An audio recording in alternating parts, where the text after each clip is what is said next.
Back in January, like the rest of America, I made a decision that in 2022, I wanted to lose weight and get healthier.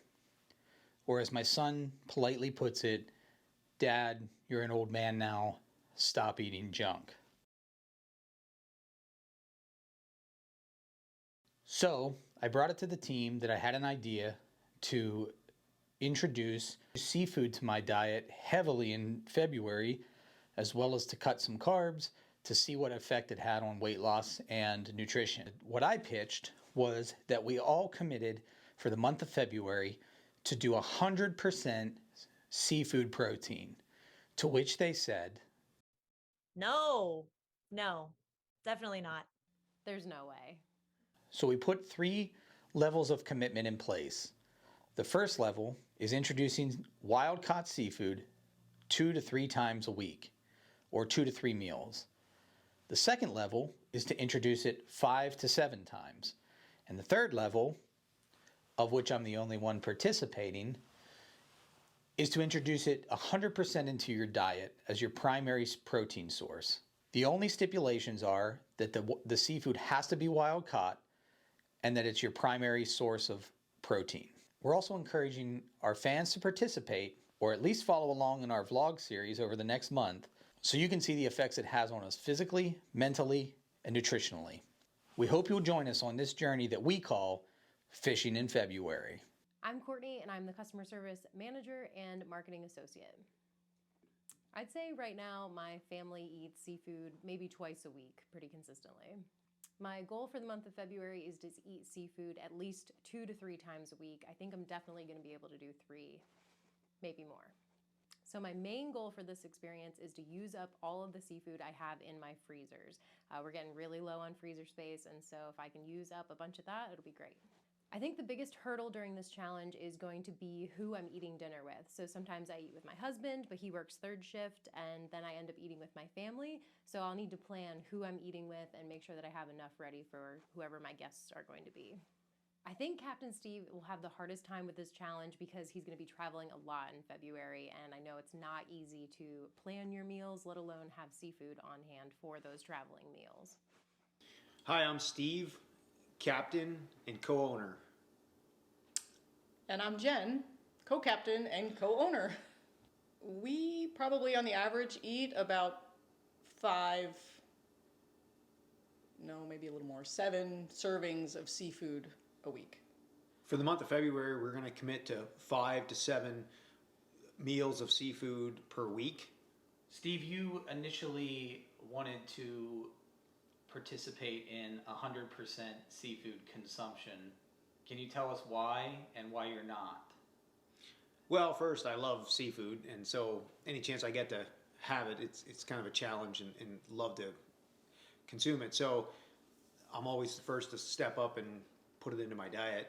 And for the month of February, we'll actually be going to the Olympic Peninsula, Jen and I, to do some steelhead fishing. So we thought it would be difficult while traveling to have a 100% seafood diet.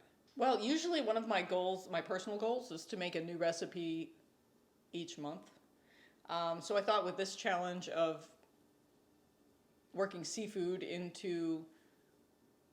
more seafood into February, it would be really neat if I came up with a new recipe each month. So one of my goals is a new recipe of seafood for each week, and then also to mix up the variety a little bit. Typically we eat a lot of salmon and usually a whitefish such as black cod or something like that. So throw in a little more shellfish maybe. Just mix it up a little bit. My goals with the challenge is to look for new and innovative ways to quickly prepare seafood. I eat it a lot for breakfast, lunch, and so I'm always kind of looking for the non-traditional way to make a seafood meal.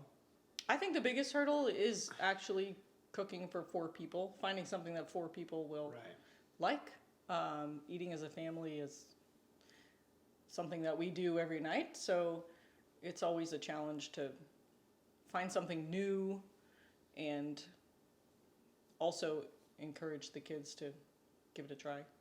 Yeah, last night I took a bag of shrimp out and Tommy's like, no, I don't want shrimp. And I'm like, but I want shrimp. So I think that's going to be a challenge. Who on the team do you anticipate having the toughest time in the month of February? I think it's going to be Dustin because he's got a big, big feat in front of him. Coming from a non-traditional seafood diet and a family that's kind of like just learning to really eat seafood and kind of some of the same hurdles that we're talking about of, you know, kind of making dinner for everybody and getting everybody fed at the end of the day and planning a seafood meal every day. Yeah, I think it's different if you were the only one as part of the challenge, but I do think that Dustin is going to have a tricky time. I don't know if you normally prepare the food, Dustin, but when you're not the chef. So I'm Aubrey, and I am the marketing manager for Kurian Fisheries, which includes the brands Wild for Salmon and Pride of Bristol Bay. At one point, it was maybe a few times a week, and recently it's been probably like once a week, if that. Life's just gotten really busy, so we're doing a lot of dinners that are really easy and simple right now. So, like, other than salmon from Pride of Bristol Bay, maybe once a week. Otherwise, it's like none. I'm taking the easy route and I'm doing 2 to 3 portions of wild seafood a week because that's still a giant step up from what I'm currently doing.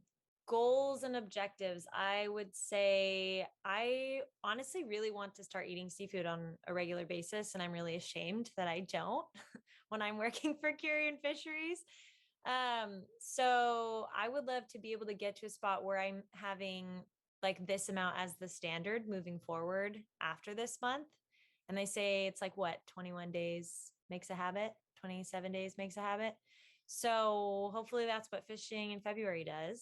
And also I don't eat a ton of other seafood outside of fish. So I'm really excited to get some shrimp from Wild for Salmon and maybe test out some air frying. And biggest hurdle, honestly, it's going to be us like staying on track and not getting bored of what we make. So I'll be cooking with my boyfriend Christian, and he is going to be like we only have a few recipes that we know how to make already that we feel confident in, and we're also working with these like tiny convection toaster ovens. Like we don't even have a full stove or like 2 tiny little burners. So it's really hard to cook without a full kitchen. So I think like figuring out how to keep things fresh and not make the same thing over and over again, especially with the tiny amount of space we have to make food in. Definitely Steve. I mean, like Steve's consumption is going to be what, 5 to 7 a week. So that's going to be someone, was it you who said that's less than what he normally does? And then he's also going to be on a trip, like fishing in the Olympic Peninsula, camping or like going fishing when he's going to be on a trip. I feel like it's hard to find seafood that you actually enjoy, even though like he'll be in Washington State, which it's easy to find fresh seafood here. But I think it's going to be tough for him, like in between all the fishing and hunting and traveling, like trying to get those 5 to 7 meals throughout the week I think it's going to be a challenge for him.